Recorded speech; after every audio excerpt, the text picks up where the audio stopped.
سوتے رہے ہیں، لیکن میرا مقصد کیا تھا، میرا دکھانے کا مقصد یہ تھا، آپ نے یہ مجھ سے سوال کیا تھا کہ ان بستیوں کو دوبارہ کیسے آباد کرے گا، تو دیکھ نہ تو تیری روٹی خراب ہوئی ہے اور نہ ہی تیرا شربت۔ انجیر دیکھی تو وہ بھی تر و تازہ تھی، اس کا بھی انگوروں کا بھی رس نکالا تھا، وہ بھی تر و تازہ تھا۔ حضرت عزیز کے پاس جو چیزیں پڑی تھیں وہ بالکل ٹھیک تھیں، لیکن ان کا جو گدھا تھا وہ مر سڑ کر ہڈیاں اور اس کا گوشت وغیرہ ہر چیز ختم ہو گئی تھی۔ ایک ہڈی کہیں پڑی ہوئی ہے، دوسری کہیں پڑی ہوئی ہے۔ تو اللہ رب العزت نے کیا فرمایا کہ اے عزیز اب دیکھ اپنے گدھے کی طرف، وانظر الی ہماری کا، کہ یہ کیسے کھڑا ہوتا ہے۔ حضرت عزیز علیہ السلام دیکھتے ہیں کوئی ہڈی ادھر سے آ رہی ہے، کوئی ادھر سے آ رہی ہے۔ وَلِنَجْعَلَكَ آیَاتً لِلنَّاسِ، کہ میرے نبی آپ نے گھبرانا نہیں ہے، میں تجھے لوگوں کے لیے نشانی بنانا ہے تاکہ لوگوں کے ذہن بن جائیں، دھوکہ کرنے والے، داؤ لگانے والے، ظلم و زیادتیاں کرنے والے، گناہ کرنے والے یہ سوچیں کہ آج مر جانا ہے تو مٹی نہیں ہو جانا، بلکہ اللہ نے دوبارہ کھڑا کر کے حساب لینا ہی ہے۔ تو اللہ رب العزت فرماتی ہیں کہ آپ ہڈیوں کی طرف دیکھتے رہیں، ہڈیاں کیسے اکٹھی ہوتی ہیں۔ ثم نکسوها لحما، جب ہڈیاں اکٹھی ہو گئیں اور دیکھتے ہیں کہ ان پہ گوشت کیسے چڑھ گیا، گدھا بن گیا، ٹھیک ہے جی، اور گدھے نے ہینگ لگائی اور منہ آسمان کی طرف کر لیا۔ اب گدھا بھی پریشان ہو گیا کہ کہیں قیامت تو قائم نہیں ہوگی۔ جب عزیز علیہ السلام نے اپنی آنکھوں سے دیکھ لیا کہ مردہ زندہ ہو گیا ہے، بستی بھی آباد ہو گئی ہے، تو کہتے ہیں یا اللہ اب مجھے یقین ہو گیا کہ تو ہر چیز پہ، ان اللہ علی کل شیء قدیر، کہ تو ہر چیز پہ ہی قادر ہے۔ تو اب آپ گدھے پر بیٹھ کر بستی کی طرف چلے گئے، پریشان ہو گئے کہ یہ یا اللہ یہ کیا بنا ہوا ہے۔ آپ نے ایک بڑی سی عورت کو کہتے ہیں بی بی کیا یہ گھر عزیز نبی کا ہے؟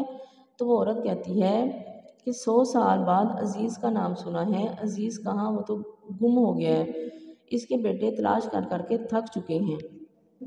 مائی کہتی ہے میں آنکھوں سے نبینہ ہو گئی ہوں، پیروں سے اپاہج ہو گئی ہوں، میں اس وقت 20 سال کی تھی جب عزیز نبی گم ہوا تھا، آج میری عمر 120 سال ہو گئی ہے۔ اللہ کے نبی کہتے ہیں میں ہی عزیز ہوں، تو یہ بی بی کہتی ہے آپ تو جھوٹ بولتی ہیں، عزیز علیہ السلام کا تو اب نام بھی سنائی نہیں دیتا۔ آپ فرماتے ہیں بی بی میں وہی عزیز ہوں۔ یہ بی بی بڑی عقل مند تھی، کہتی ہے کہ عزیز جو تھے وہ مستجاب الدعوات تھے، عزیز علیہ السلام جو بھی دعا کرتے تھے وہ قبول ہوتی تھی، اگر تو عزیز ہے تو پھر دعا کر کہ میری آنکھیں صحیح ہو جائیں تو تیری کرامت کا بھی پتہ چل جاتا ہے۔ حضرت عزیز علیہ السلام نے اللہ سے دعا کی تو اللہ کے حکم سے اس کی آنکھیں بھی صحیح ہو گئیں اور ٹانگیں بھی درست ہو گئیں۔ اب نبی علیہ السلام 40 سال کے ہیں اور یہ مائی 120 سال کی، اور مائی نے نبی علیہ السلام کا بازو پکڑا اور جہاں اسرائیل کا مجمع لگا ہوا تھا وہاں لے جا کر کہتی ہے اے لوگو یہ عزیز علیہ السلام ہے۔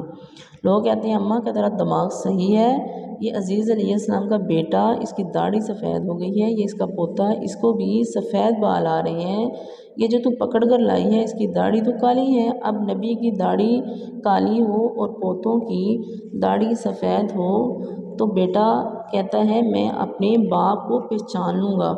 ان کے کندھوں کے درمیان ایک مہر لگی ہوئی تھی، وہ اٹھ کر دیکھتا ہے اور باپ کے کندھوں کے درمیان مہر ہے، کہتا ہے یہ میرے ابا جی ہیں، خوشی سے گلے ملے کہ 100 سال کا بچھڑا ہوا باپ مل گیا۔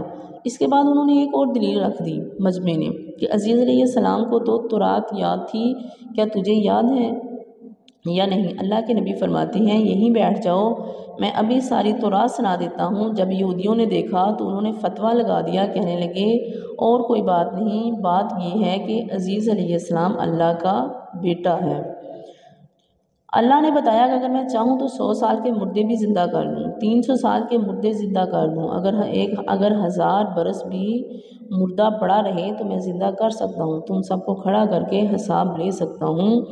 تو یہودی جو ہیں وہ اپنی فطرت سے باز نہیں آئے، تو جب یہ ساری انہوں نے دیکھی نشانیاں، ہر بات جو تھی وہ صحیح ثابت ہو گئی، تو پھر انہوں نے حضرت عزیز کو اللہ کا بیٹا قرار دیا۔ اللہ تعالیٰ ہم سب کو جو ہے ایمان کے اوپر جو ہے وہ مضبوطی سے قائم رہنے کی توفیق عطا فرمائے، اور اللہ تعالیٰ یہودیوں کو تباہ و برباد فرمائے۔ اور آج کل تو ویسے بھی جس طرح فلسطین کے اوپر انہوں نے ظلم و بربریت کی ایک داستان رقم کی ہوئی ہے، تو اللہ تعالیٰ بنی اسرائیل کا اس دنیا سے نام و نشان مٹا دے، اور اللہ اسلام کا غلبہ جو ہے وہ عطا فرمائے، آمین۔